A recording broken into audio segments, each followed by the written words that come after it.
अस्सलाम वालेकुम, नमस्कार साथियों। आप देख रहे हैं आपका अपना चैनल हॉरर का नशा, जहां आपको सच्ची और डरावनी कहानियां सुनने को मिलेंगी। अगर आपको ऐसी कहानियां अच्छी लगती हों तो चैनल को सब्सक्राइब करें, वीडियो को लाइक करें, शेयर करें। तो चलते हैं आज की कहानी की तरफ। मेरा एक दोस्त है जो मलेशिया में काम करता है।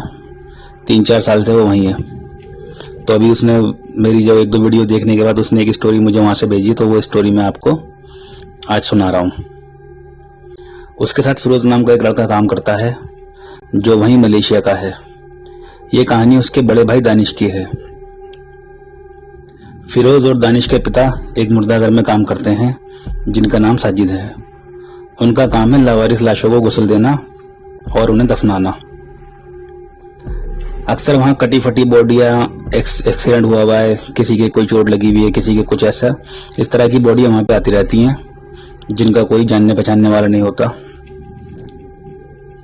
या जिनके घर वाले आसपास नहीं होते तो उनकी बॉडी को वो कुछ दिन के लिए अपने पास रख लेते हैं, और अगर उनके घर वाले आ जाते हैं तो उनकी बॉडी को गुस्ल देके फिर वो वहीं दफना देते हैं। तो एक लड़का किसी वजह से वहां से नौकरी खुद छोड़कर चला गया था, शायद डरता होगा वहां पे। तो इन्होंने अपने बड़े बेटे दानिश को इस मुर्दा घर में नौकरी लगवा दी थी। दानिश जब नया नया इस नौकरी पर लगा तो वो इस जगह से थोड़ा थोड़ा डरता था, पर अपने फादर साजिद के समझाने के बाद अपने काम में लग जाता था। एक दिन एक आदमी की बॉडी उस मुर्दा घर में आती है। तो ये 4-5 आदमी इस मुर्दा घर में काम करते थे। साजिद, उनका बेटा दानिश और इनके साथ 2-3 और लोग थे। उस बॉडी को लेकर 2 आदमी आए थे। उन्होंने कहा ये बॉडी आप 2 दिन के लिए रख लें, क्योंकि हमारे कुछ रिश्तेदार मुल्क से बाहर रहते हैं, उनको आने में 1-2 दिन लग जाएंगे। उसके बाद इनको आप गुस्ल देकर दफना देना। ये कहकर वो दोनों वहां से चले गए। जिस रूम में ये लोग बॉडी रखते हैं उस रूम में कोने में एक बड़ा सा ड्रम रखा है। उस ड्रम में ऐसी बॉडी के कपड़े वगैरह उतार कर डाल दिए जाते हैं। इस वजह से उस ड्रम की तरफ से अजीब आवाजें भी आती रहती हैं। तो जब ये उस बॉडी के कपड़े हटा रहे थे तब उन्होंने देखा कि इस बॉडी की लगभग सारी हड्डियां टूटी हुई हैं। पैर मुड़े हुए हैं, हाथ मुड़े हुए हैं, चेहरा भी लगभग पूरा टेढ़ा हो चुका है। इस तरह की बॉडी साजिद और दानिश ने कभी नहीं देखी थी। तो दानिश के पिता ने उनको फोन किया जो इस बॉडी को लेकर आए थे। उन्होंने उनसे पूछा कि इसकी मौत किस तरह हुई है। तो उन्होंने बताया कि इसके ऊपर कुछ असरात थे जिसकी वजह से इसकी मौत हुई है। दरअसल ये बंदा किसी जानने वाले को दफनाने कब्रिस्तान गया था।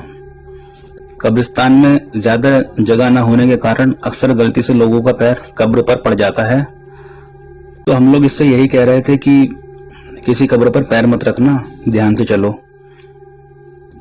तभी जानकर एक कब्र पर खड़ा हो गया और बोला ये मेरा क्या बिगाड़ लेगा, ये तो खुद मरा पड़ा है। और इसने उस कब्र के बराबर में थूका भी था।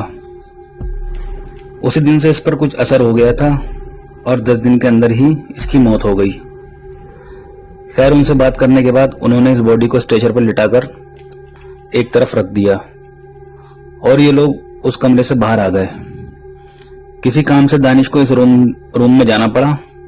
तब अचानक उसे हड्डियों के टूटने की आवाज आती है। दानिश उस बॉडी की तरफ देखता है तो वो बॉडी स्ट्रेचर से नीचे गिर चुकी थी। दानिश ने अपने पिता साजिद को बुलाया तो वो लोग उस बॉडी को देखकर डर गए कि ये नीचे कैसे गिर गए। उसके बाद उन्होंने इसे फिर स्ट्रेचर पर लिटा दिया। वो लोग जैसे ही कमरे से बाहर निकले, अंदर से जोर जोर से चीखने की आवाजें आने लगी। उन्होंने दरवाजे के कीहोल से देखा तो वो बॉडी हवा में लटकी हुई थी और उसके हाथ पैर बुरी तरह से मुड़ रहे थे और इस बॉडी के अंदर से भयानक आवाजें आ रही थी। उसको देखकर अंदर जाने की हिम्मत किसी की नहीं हुई और साजिद बोले सुबह आकर देखेंगे कि क्या बात है।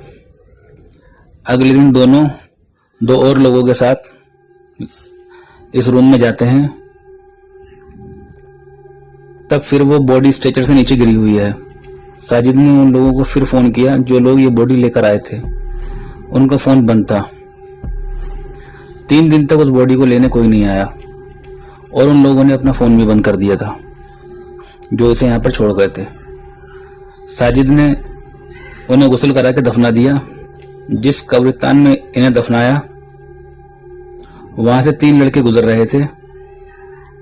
उन्होंने देखा कि एक बॉडी कब्रों के बीच में पड़ी थी। उन्होंने इसकी खबर इसी मुर्दाघर के लोगों को दी।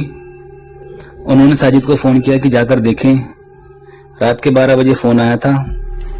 12:30 बजे ये लोग वहां पहुंचे। कब्रिस्तान काफी बड़ा था और रात को अंधेरा भी काफी था। 2-2.5 घंटे के बाद ये लोग बॉडी को ढूंढ पाए।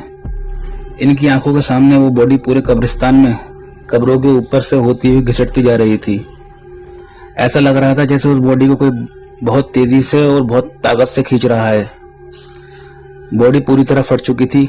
कई जगह से हड्डियां बाहर निकल आई थी। साजिद ने 3 बार आयतुल कुर्सी पढ़ी और दानिश और बाकी के दोनों लोगों को लेकर वहां से भाग गए। उन्होंने पुलिस को फोन किया तो पुलिस वाले बोले सुबह देखेंगे, लेकिन वो बॉडी फिर किसी को दिखाई नहीं दी।